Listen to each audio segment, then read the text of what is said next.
विद्यार्थियों, आज स्वर संधि का जो भेद है, पांचवा भेद स्वर संधि का,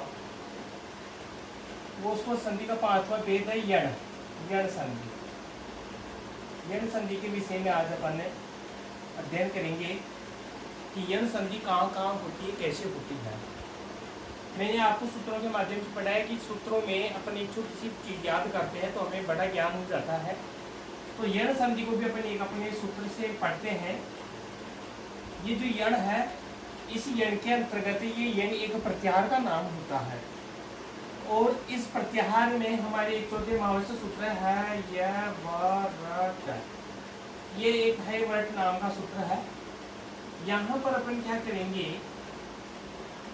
कि इस प्रत्याहार को बनाने की कोशिश करेंगे है वरट और लन।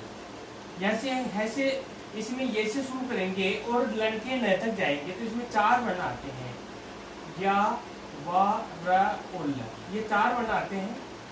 इन चारों वर्णों को यण बोलते हैं। यण जो वर्ण होते हैं वो अंतस्थ वर्ण की श्रेणी के अंतर्गत आते हैं। मैंने आपको बताया था यणो अंतस्था, यणो अंतस्था। यण में आने वाले जो वर्ण होते हैं वो अंतस्थ वर्ण कहलाते हैं। इसलिए इस यण संधि का दूसरा नाम है अंतस्थ संधि। कौन सा नाम है? अंतस्थ संधि। यानी कि ऐसे वर्ण है जहाँ पर अंतस्थ वाले वर्णों के स्थान पर हम संधि कार्य करेंगे, वो वर्ण आदेश होते हैं। इसलिए यण तो नाम इसलिए निकाला क्योंकि यण वाले वर्ण आदेश होते हैं, और अंतस्थ इसलिए निकाला क्योंकि यण में आने वाले वर्णों को अंतस्थ वर्ण बोलते हैं, इसलिए ऐसा होता है। यहाँ पर इसको समझने के लिए एक नियम आता है इको यण ची। इको यण ची जो सबको याद होता है। इकय स्थाने स्याद आणि संहितायाम विषय। इकय स्थाने स्याद आणि संहितायाम विषय। तो इकय स्याद आणि संहितायाम विषय, यहाँ पर क्या होता है कि ये जो नियम है, इस नियम में अपन देखते हैं तो एक तो इक आता है और एक यण आता है और एक अच्छी आता है। ये तीन पद है। यहाँ पर तीन पद है। अच्छी से सप्तमी एक वचन में अच्छी बनता है। अच्छी यानी अच्छी पद में रहने पर सप्तमी जो विभक्ति जिस पद में होती है वो निमंतक पद होता है। तो यहाँ पर ये जो निमंतक पद है वो क्या है? अच्छी है। यानी अच का मतलब क्या होता है? स्वर होता है। तो कहने का मतलब ये हुआ है कि यहाँ पर तीन प्रत्याहार है, इक यण और अच।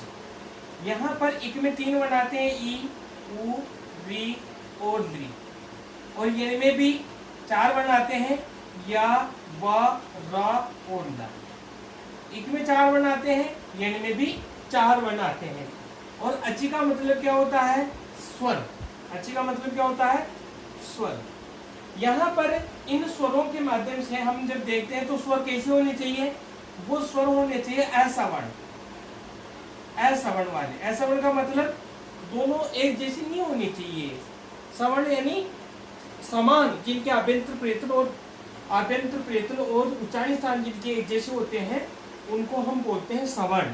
तो यहाँ पर इन्होंने असवर्ण के बारे में बात की है, मतलब ऐसे वर्ण होने चाहिए जिनका उच्चारण स्थान और आभ्यंतर प्रयत्न समान नहीं हो। ऐसे स्वरों के परे रहते इक के स्थान पर यण होता है। इक के स्थान पर यण आदेश होता है। यण आदेश होता है। लेकिन वो कब होता है? जब इस इक के बाद में कोई असवर्ण अच पर में हो।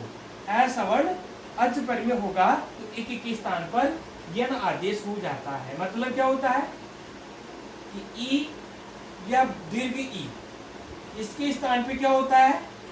ये होता है। क्या हो जाएगा? ये। उ के स्थान पे क्या हो जाएगा? व। री के स्थान पे क्या हो जाएगा? र। और ली के स्थान पे क्या हो जाएगा? ल हो जाएगा। मतलब ई हरिस्व आए या दीर्घ आए, अगर ई या दीर्घ ई के बाद में कोई असवर्ण अच है, असवर्ण स्वर के रहने पर असवर्ण स्वर है तो ई या दीर्घ ई के स्थान पर यह आदेश हो जाता है। और जब उ या दीर्घ उ आता है तो इसके स्थान पर वह आदेश हो जाता है। कब होता है? वो इस असवर्ण अच के परे रहने पर। या फिर जो री है, इस री या दीर्घ री, इसके स्थान पर र आदेश होता है, लेकिन वो भी कब होता है, जब असमान सवर्ण अच पर में होता है। और फिर आता है ली। अब ये ली जो है वो दीर्घ नहीं होता है, इसमें ह्रस्व का अभाव होता है, इसलिए ली जो है वो हमेशा ह्रस्व रहेगा।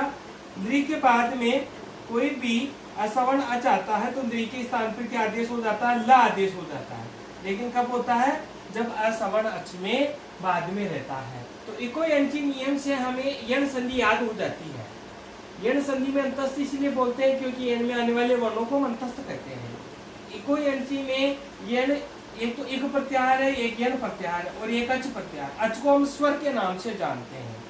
अच को अपन किस नाम जानते हैं, स्वर के नाम से जानते हैं। इक में 4 वर्ण आते हैं, चारों के ऊपर 4 आदेश इस प्रकार से हो जाते हैं। तो चारों पर 4 आदेश इस प्रकार से हो जाते हैं, तो अपन इस प्रकार से इसमें समझ सकते हैं कि अच के रहने पर यह कार्य हो जाएगा। इस बात का विशेष ध्यान रखिएगा। अब जैसे अपन उदाहरण में समझते हैं, तो उदाहरणों के अंतर्गत देखिए,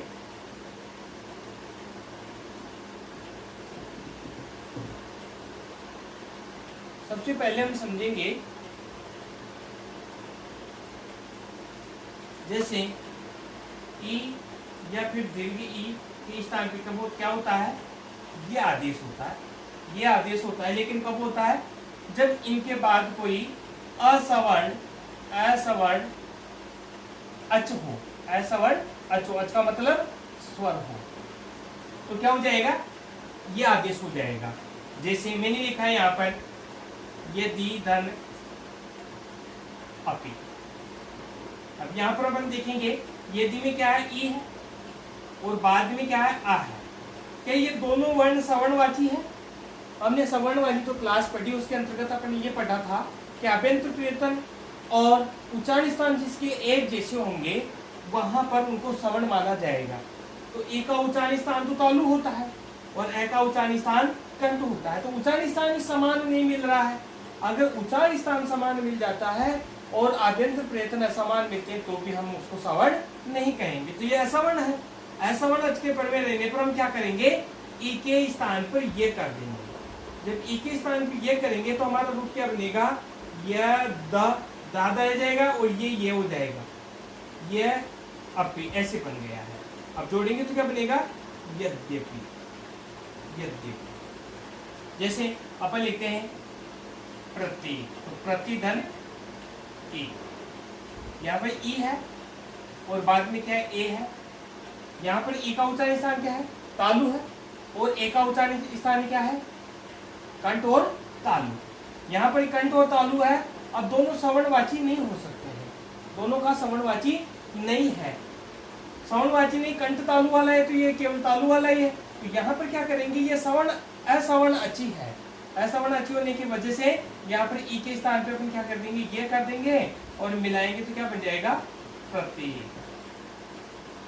प्रत्येक बन जाएगा। जैसे अपन लिखते हैं स्त्री, स्त्री और उत्सव। बहुत बार एग्जाम में इस उदाहरणों को पूछा है, अधिक से अधिक बार, कई बार ऐसे उदाहरणों को पूछा है, तो ये स्त्री उत्सव वाला उदाहरण खूब पूछा गया है। स्त्री में दीर्घ ई है और बाद में उत्सव का ऊ है, दोनों सवर्ण असवर्णवाची होने की वजह से इस ई के स्थान में हम क्या कर देंगे, ये आदेश कर देंगे। ये करेंगे तो हमारा रूप क्या बनेगा, ई पित्र स्त्री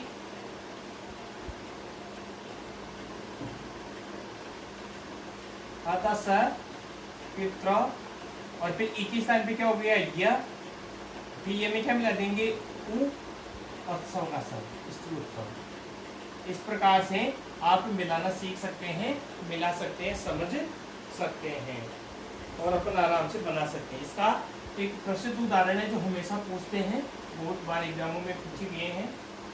प्रसिद्ध उदाहरण है जैसे अपन शुद्धि उपास्य पढ़ते हैं, क्या पढ़ते हैं, शुद्धि उपास्य, शुद्धि धन उपास्य। शुद्धि धन उपास्य में भी ये दीर्घ ई है, बाद में ऊ है, ये सवर्णवाची नहीं है। इस वजह से हम क्या करेंगे, यहाँ पर ई के स्थान पर ये कर देंगे। जब ये कर देंगे तो हमारा रूप क्या बनेगा, शुद्धयुपास्य, शुद्धयुपास्य। इस प्रकार से ई के बाद में अगर असवर्ण अच रहता है तो हम एक ही स्थान पे क्या कर देंगे, ये आदेश कर देंगे। अब उसके बाद में नेक्स्ट अपन ने पढ़ा है, जैसे उ या उ के बाद वह आदेश होता है, लेकिन इनके बाद में क्या होना चाहिए, वही असवर्णच, वही असवर्णच होना चाहिए।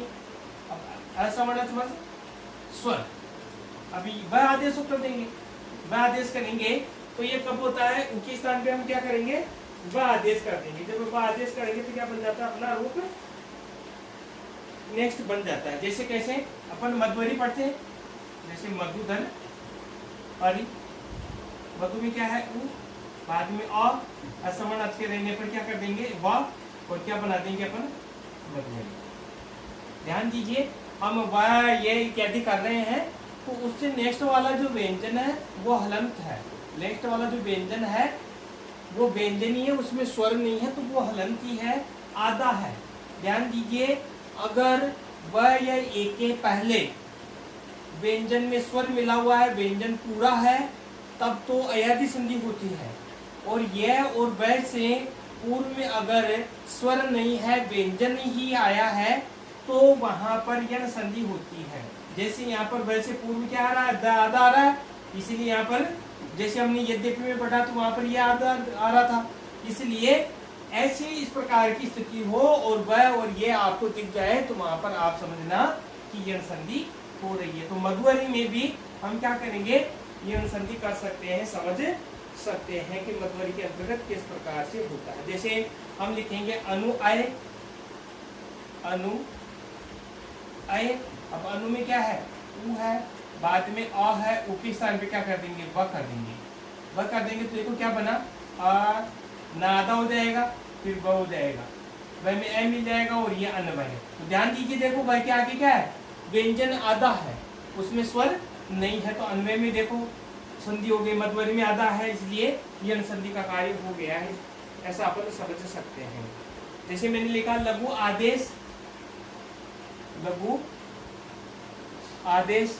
अब यहाँ पर क्या होगा, लघु में उ है, ये जो उ है, उ के बाद में आ है, असवर्ण है, क्या कर देंगे, व कर देंगे, व करेंगे तो क्या बनेगा, लघवादेश, लघवादेश। यहाँ पर देखो व के आगे भी क्या आधा व्यंजन आ रहा है। तो इस प्रकार से हम इसमें भी ये कार्य समझ सकते हैं।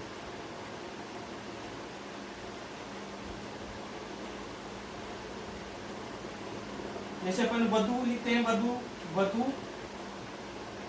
अलंकार, ऐसी लिखा मैंने, वधु अलंकार। अब यहाँ पर वधु में क्या दीर्घ उ है, बाद में क्या है आ है, असवर्ण उच्चारण की वजह से अपन क्या करेंगे, वह के स्थान को के स्थान पे वह कर देंगे, क्या बन जाएगा, वधवा अलंकार। देखिए वही वह के आगे आधा द है, तो वधवा अलंकार बन गया है, वधवा अलंकार, आ नहीं है, वधवा अलंकार। उसके बाद में नेक्स्ट इसका स्टेप है जिसमें अपन समझते हैं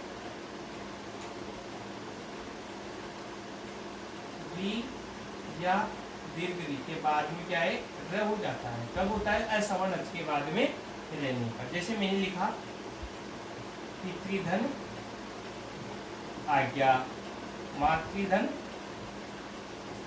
अंश, ठीक है। पितृ में क्या है, री है, बाद में क्या है, आ है, असवर्ण बनने होने की वजह से री के स्थान पे क्या कर देंगे, र कर देंगे, तो राधा होगा। हम क्या बनाएंगे, पी त। अब तय और र दोनों बीच में कोई स्वर नहीं है, इसलिए इसको कैसे लिखते हैं, त्र की रूप में लिखते हैं। आ की मात्रा मिलाएंगे, वो लिखेंगे पित्राज्ञा। ऐसे क्या करेंगे, री रहेगा, री के बाद में क्या है, अंश का अ है, री के स्थान पे र कर देंगे और मिलाएंगे तो क्या बन जाएगा, माँ, और तय और र त्र का रूप बनता है, त्र और र का रूप त्र बनता है, तो मात्र अंश, ऐसे कैसे इस प्रकार से अपन लिख सकते हैं, मात्र अंश, पित्राज्ञा। इस प्रकार के अपन रूप देख सकते हैं, समझ सकते हैं। जैसे मातृ उत्सव है, मातृ उत्सव है। अब यहाँ पर आप देखो कि वही री आ गया, वही री आ गया, री के बाद में उ है, असवर्ण होने की वजह से र हो जाएगा, और र होने के बाद में ये क्या बन जाएगा, वही मात्र, त्र में उ सवर, इस प्रकार से अपन मिलाकर बना सकते हैं। री और रे वाला अपन समझ लिए। उसके बाद में नेक्स्ट इसका 4 स्टेप बताए हैं। नेक्स्ट इसका स्टेप क्या है, री के बाद में, ठीक है। री को क्या होता है, ला आदेश होता है, लेकिन कब होता है, वही असवर्ण अच रहने के बाद री के स्थान पर ला आदेश होता है, लेकिन कब होता है, वही असवर्ण अच होने के बाद में हम इस प्रकार के आदेश कर सकते हैं। जैसे अपन लिख सकते हैं द्विधन आकृति, द्विधन आकृति। द्विधन आकृति में ली के स्थान पे अच्छा सवर्ण है, ये तो ली है, बाद में सवर्ण क्या है, आ है, तो ली के स्थान पे क्या हो जाएगा, ला आदेश हो जाएगा, ला आदेश हो जाएगा। तो आकृति का आकृति लिखेंगे और मिलाएंगे तो क्या बनेगा, लाकृति बन जाएगा। जैसे मैंने लिखा गमलरी, गमलरी, गमलरी अनुबंध, गमलरी अनुबंध। अब देखो वही द्री है, द्री के बाद में सवर्ण अच्छा है, द्री के स्थान पर ल कर देंगे और बनाएंगे तो क्या बनेगा, गमल अनुबंध का आया हो जाएगा, गमल अनुबंध बनेगा। गमलवी अनुबंध से गमलवी अनुबंध बन जाता है।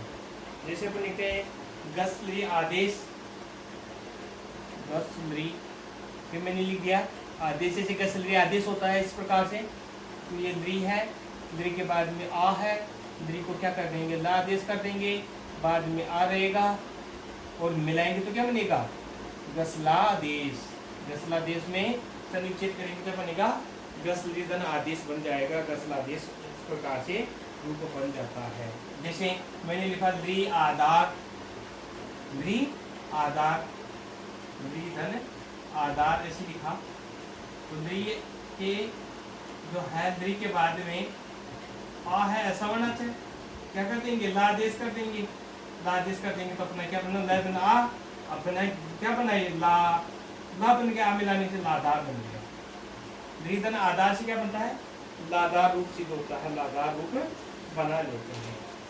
इस प्रकार से अपन समझ सकते हैं कि यण संधि की 4 कार्य अपन ने समझे, ई, उ, री, द्री।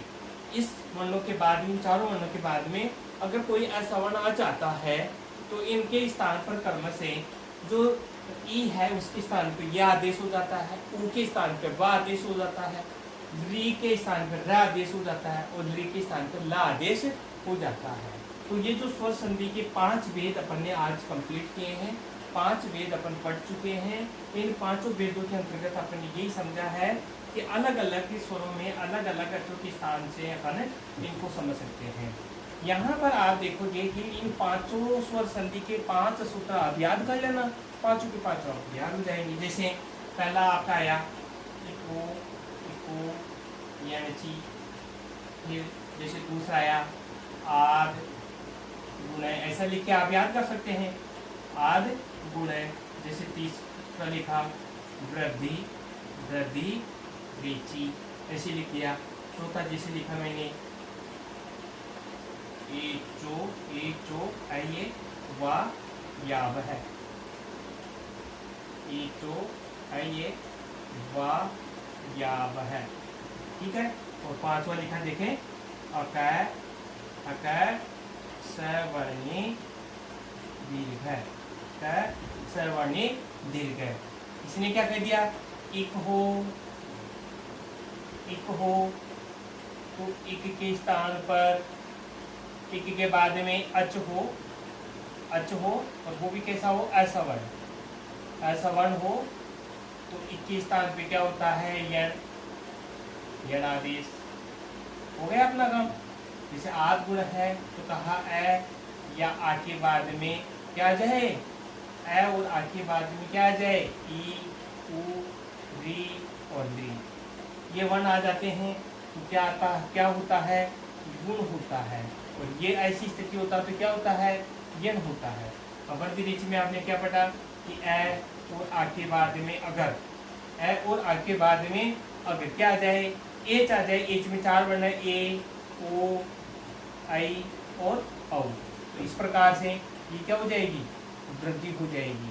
जैसे एचो अयवय में, एचो अयवय में एच में जैसे 4 वर्ण है, ए, ओ, आई और औ। इनके बाद में अगर कोई स्वर आता है, स्वर आता है तो कौन सी संधि होती है, अयादि संधि हो जाती है। और अक समझने में आपने पढ़ा कि अक के बाद, अक के बाद अक आ जाए, मतलब अक के बाद अक आ जाए, मतलब अक में आने वाली जो वर्ण है, 5 वर्ण है, ए, ई, उ, री, इन्हीं के बाद में कोई सवर्ण अची हो, सवर्ण, सवर्ण अची। अब सवर्ण अची का मतलब वो सवर्ण अची वो आएंगे जो अक में आने वाले वर्ण। तो अक के बाद अक आने पर कौन सी संधि होगी, दीर्घ संधि हो जाती है।